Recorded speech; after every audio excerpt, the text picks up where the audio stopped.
Hello, you're listening to On Israel, Al Monitor's podcast from Tel Aviv. I'm Ben Caspit.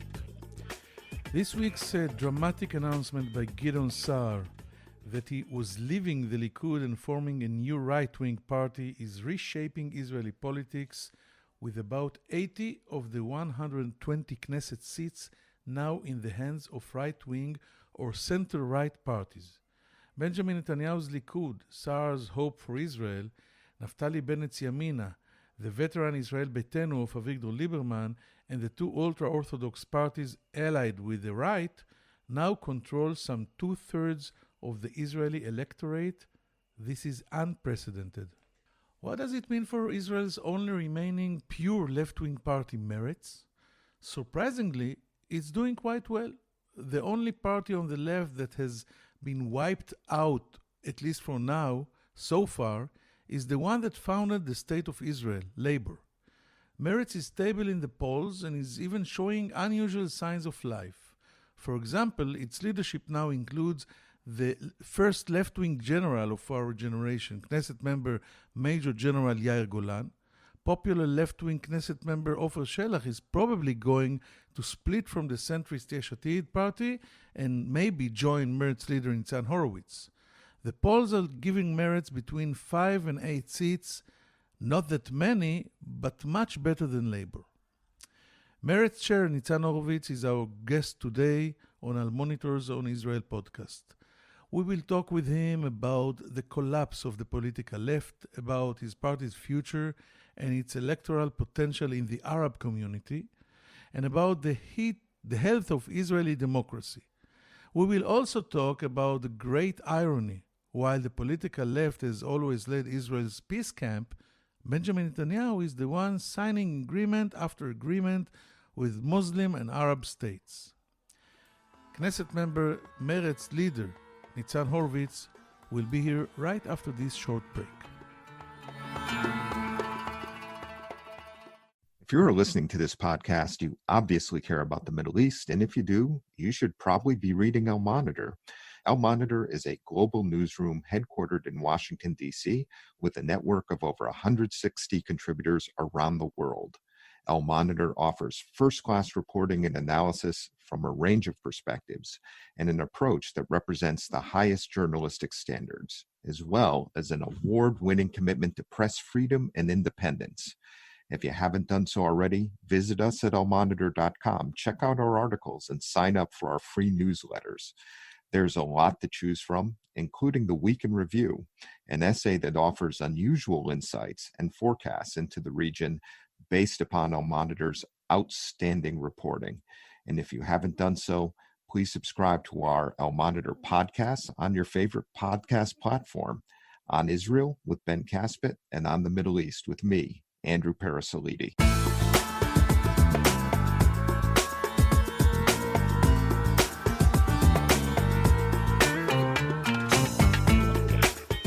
Now we say hello to the leader of the Meretz Party and Knesset member Nitzan Horowitz. Thank you for joining us in On Israel Al Monitor's podcast. Shalom, Nitzan. Shalom, Ben, and thank you very much.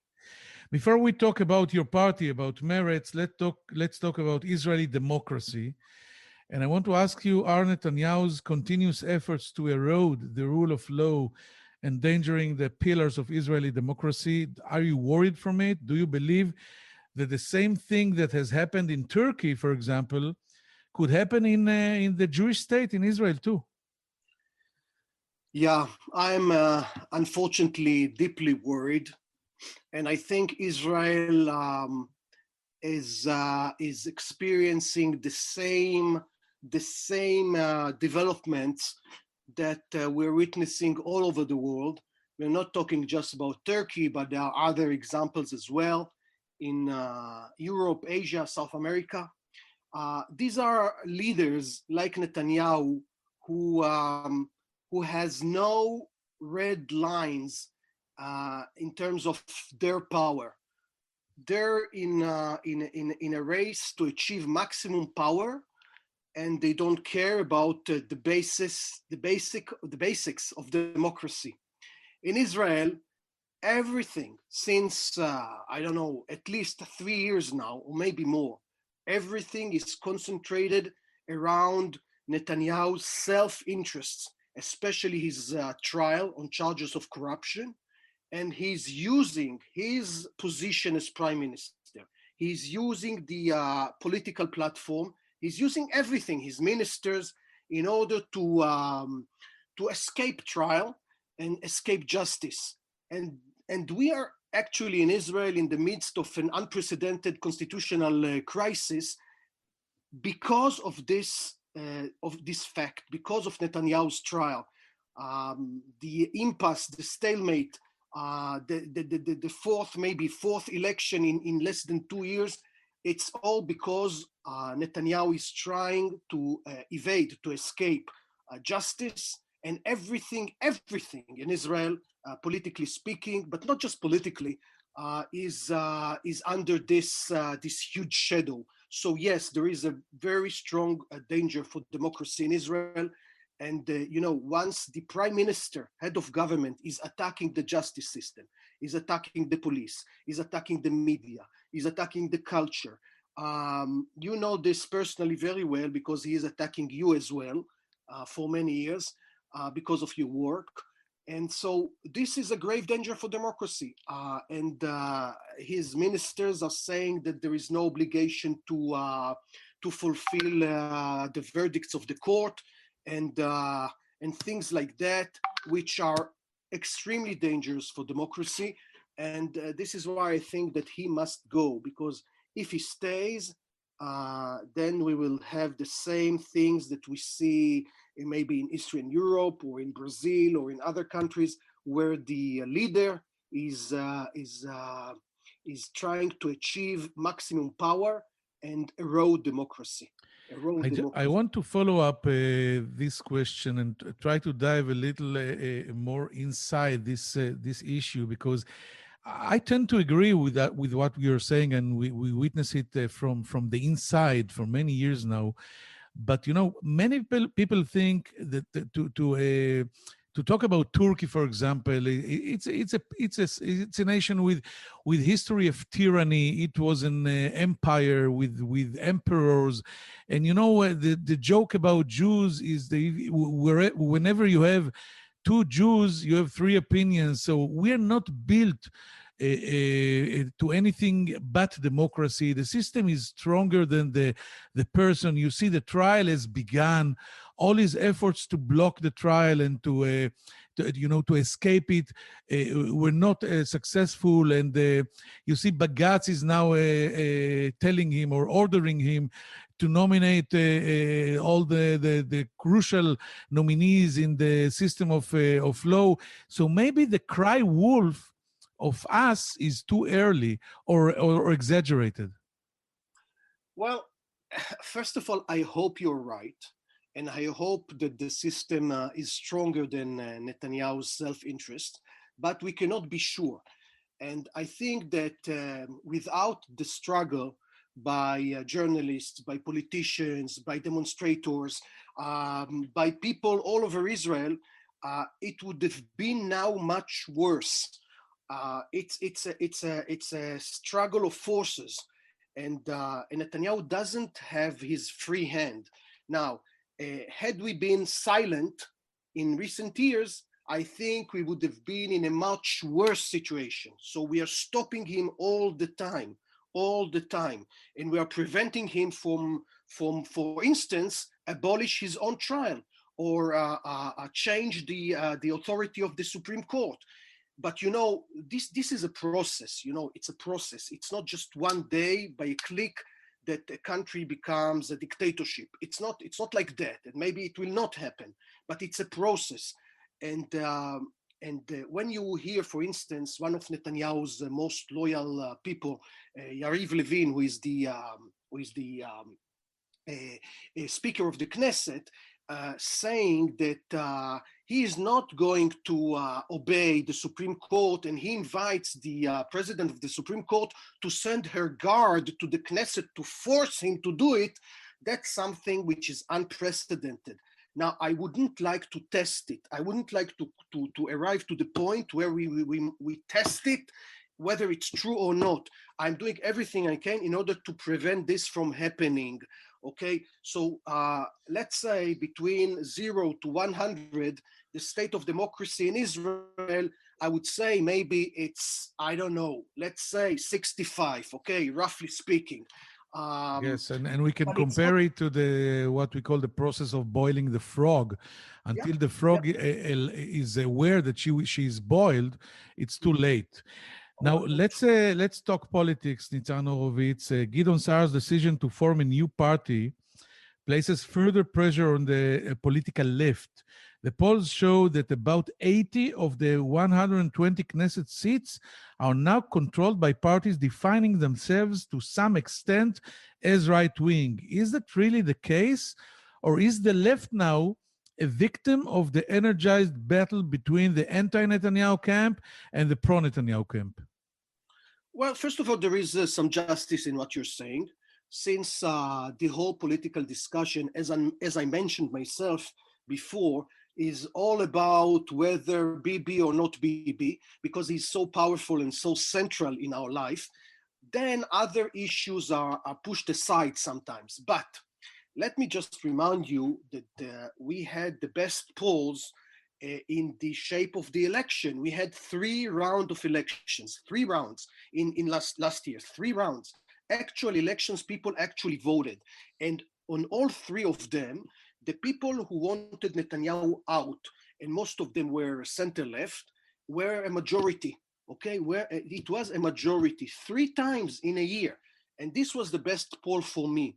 And unless I think the betrayal, and I use this strong word, but I stand behind it, unless the betrayal of Gantz, Peretz, people like that, we could have made a change in the current Knesset and prevent Netanyahu from running again.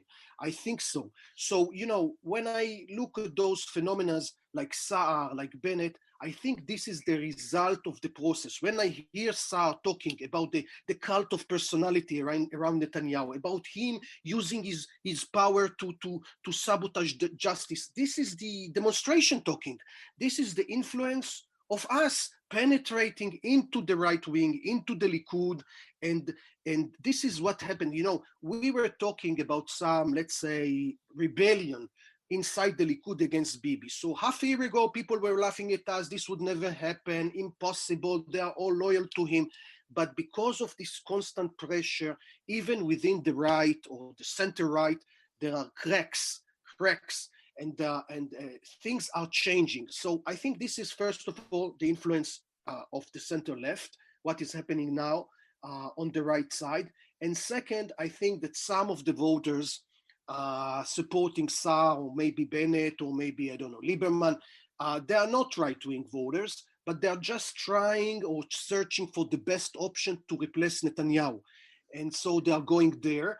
But I think in the moment of truth, if we have election, I think these numbers will change. And the bloc of the center left, I don't know how many votes he will get. It will get, but it will not be so small. And I think that like in those last 3 years, 3 rounds of election, the bloc of the center left, and I don't know who exactly in this bloc now, but I think this bloc will have the opportunity to form a new government. This is what I want to talk about now. Let's talk a while about Meretz.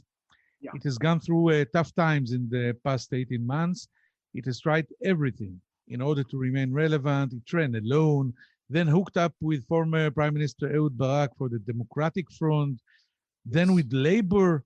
Now you're on your own again. Are you sure that Meretz can still get enough votes to enter the Knesset? How do you explain the fact that Meretz, rather than the veteran Labor Party, has survived so long this political chaos?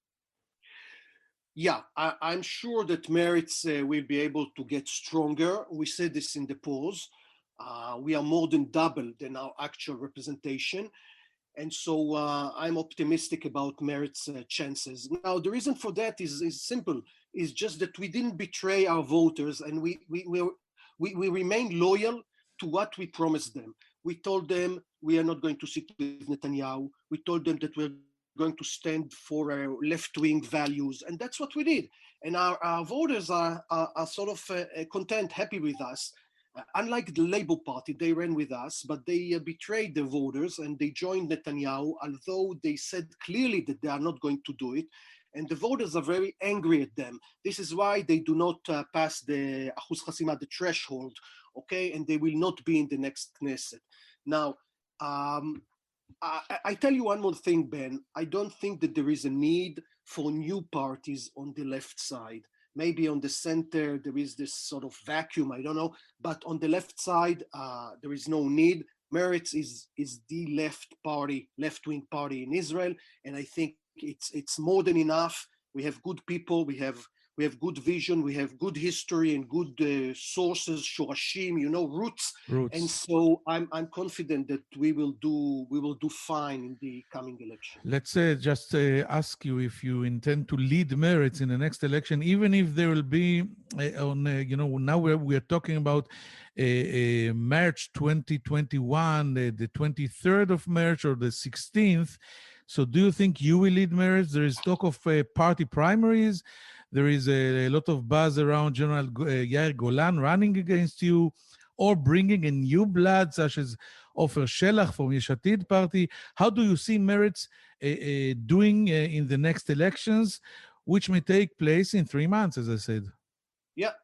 First of all, Meretz is maybe the only democratic party left.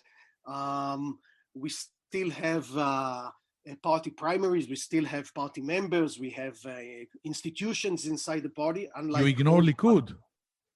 Yeah, but in the Likud there is only one boss, and he fixes everything. In Meretz, no, I was elected head of Meretz a year and a half ago, and I will lead Meretz in the next election. I don't think Knesset member Golan, my friend, will run against me, and I don't think other people, maybe you mentioned Shelach, I'm not even sure that he will join Meretz, I don't know. It's up to him. But yeah, we will most definitely have like a party election to choose the chairman of the party. This is our constitution saying we have to do it, and I'm sure that if someone runs against me, I'm sure I'll win. I don't know who will run against me, but I'm ready to everything. And then we will do it. My preference is to run on Meretz name by our own, not to join with other parties or with other groups. As you said, we tried it. It was necessary to do it. First with Barak, then with the Labour Party. But I think we have enough credit and enough weight, enough mishkal, in order to do it by ourselves with our own people.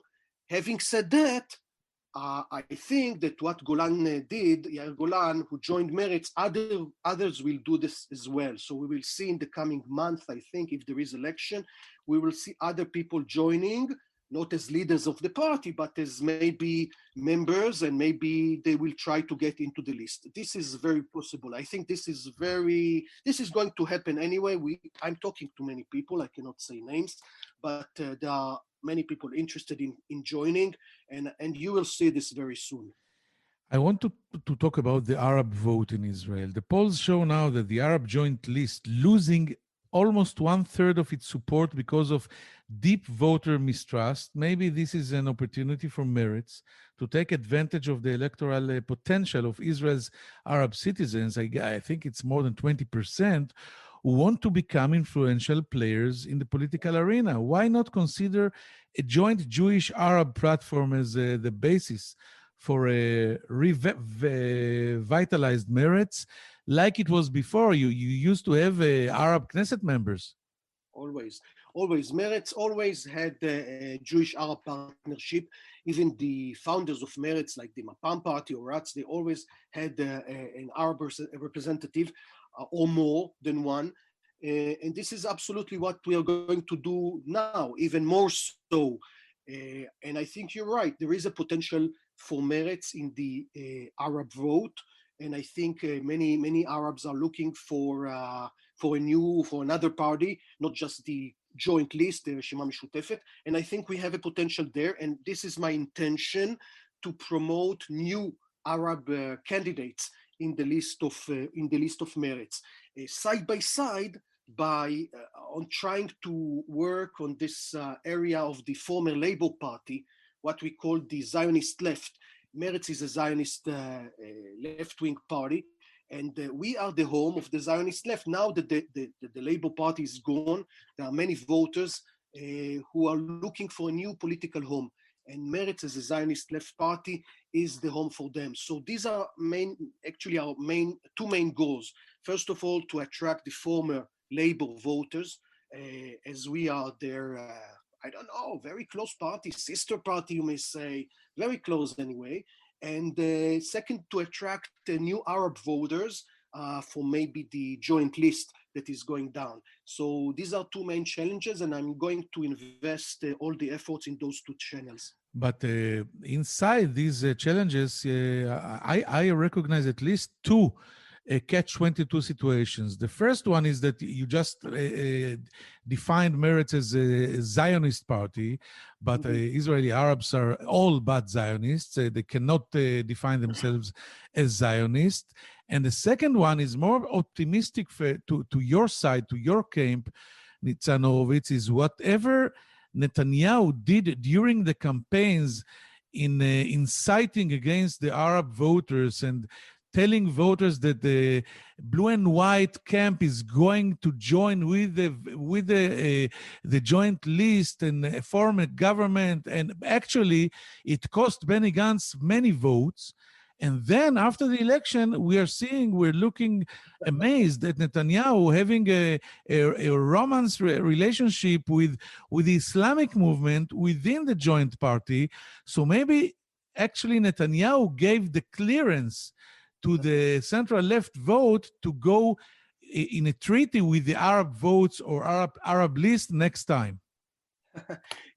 During my conversations with Benny Gantz in the last year, I think it was after round 2 or round 3, I don't remember now, maybe round 1, there was this resistance within blue and white for the support of the joint list.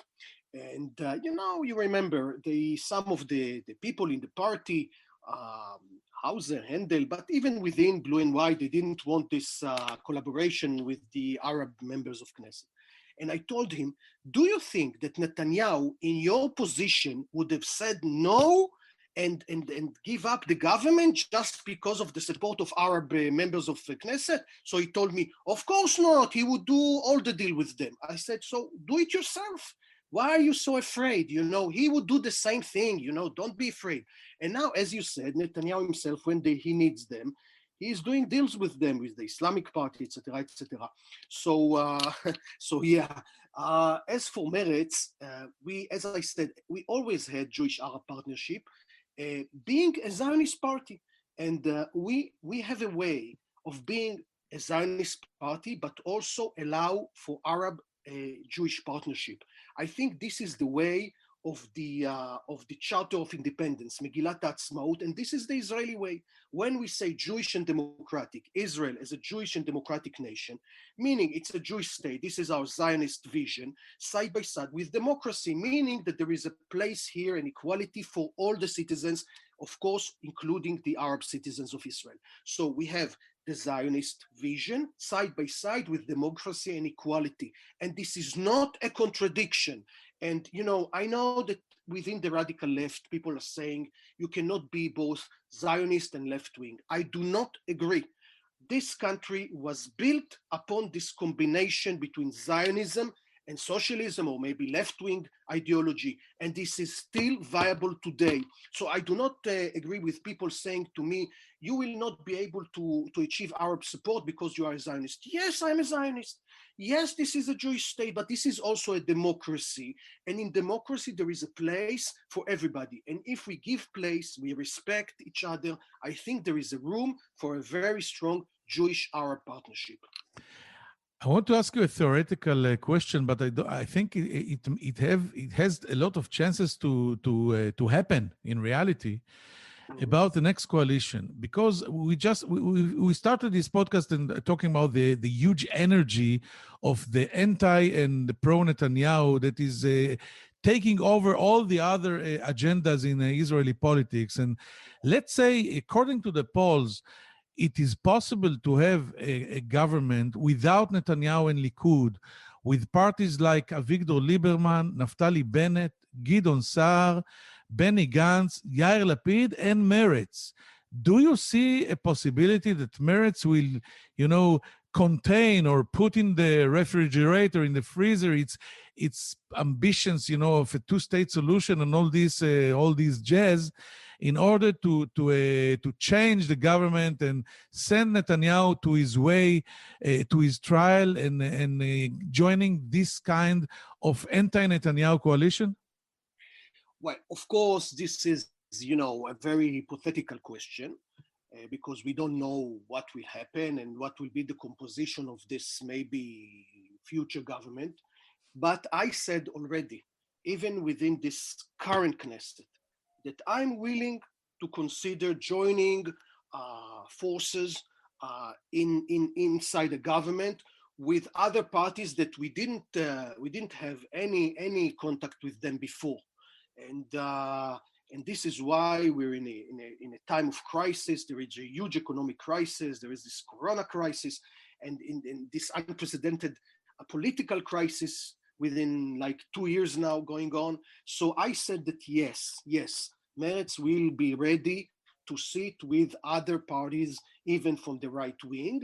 We didn't say under Prime Minister like Bennett, this will not agree. We will not agree for him being Prime Minister, but we are willing to consider other options. This is why we want to be part of the government. We want to influence. We want to be inside. And I think this is a time where we should focus on the change of government. This is a crucial objective. Changing the government. This government is not functioning. This prime minister is corrupt. We must send him home. Now, we understand that in order to do this, we must do unusual things, okay? Unusual things.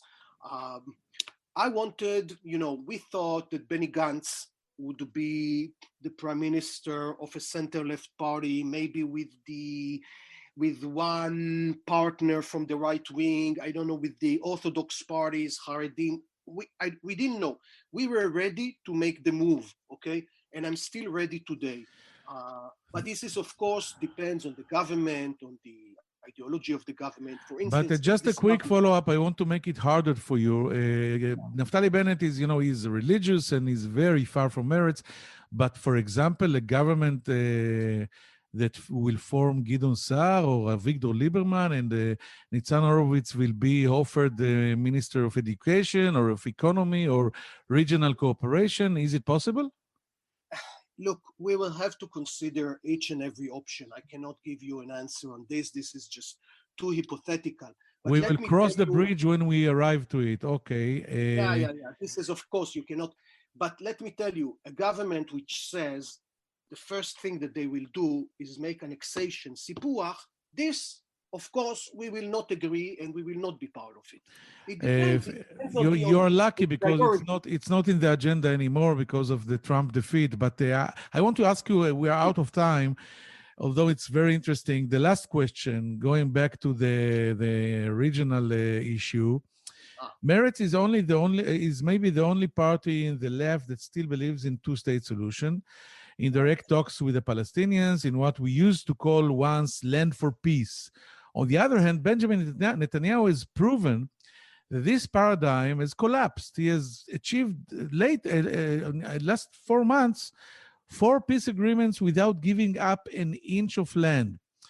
He has proven maybe that peace in return for peace is not just a slogan.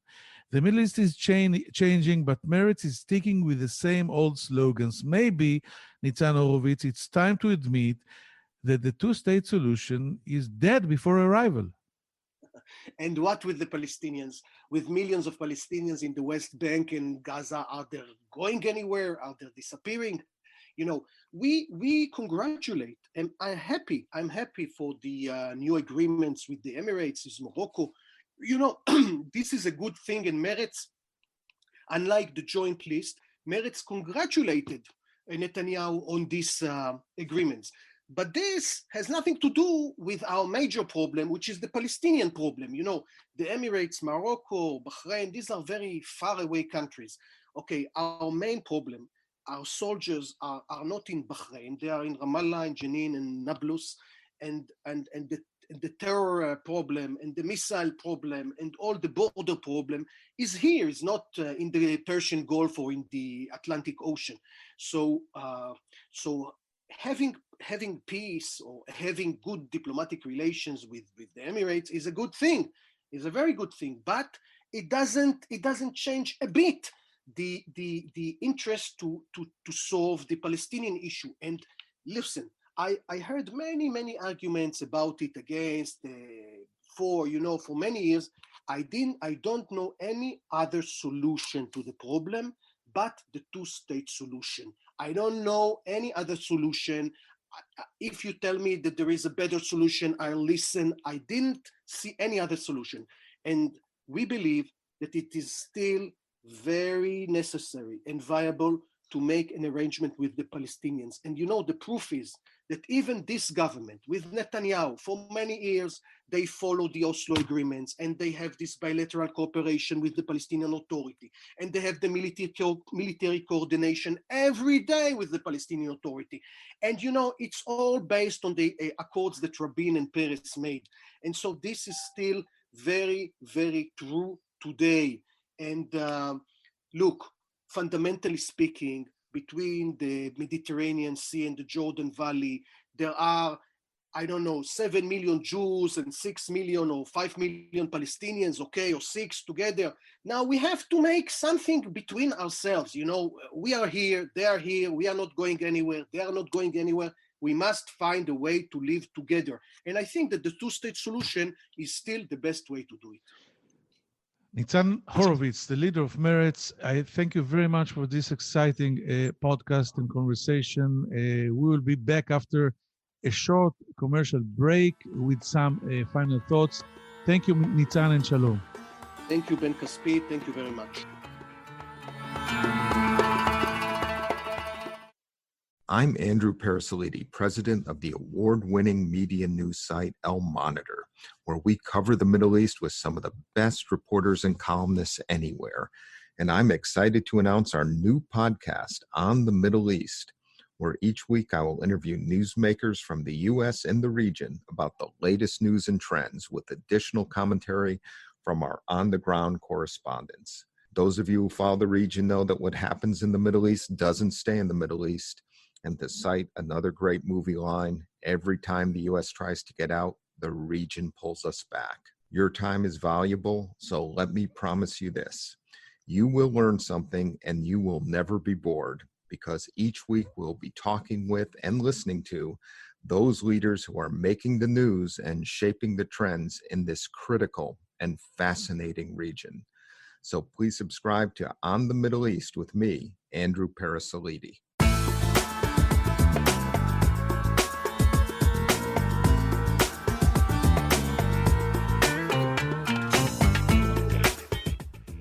Thank you for staying with us.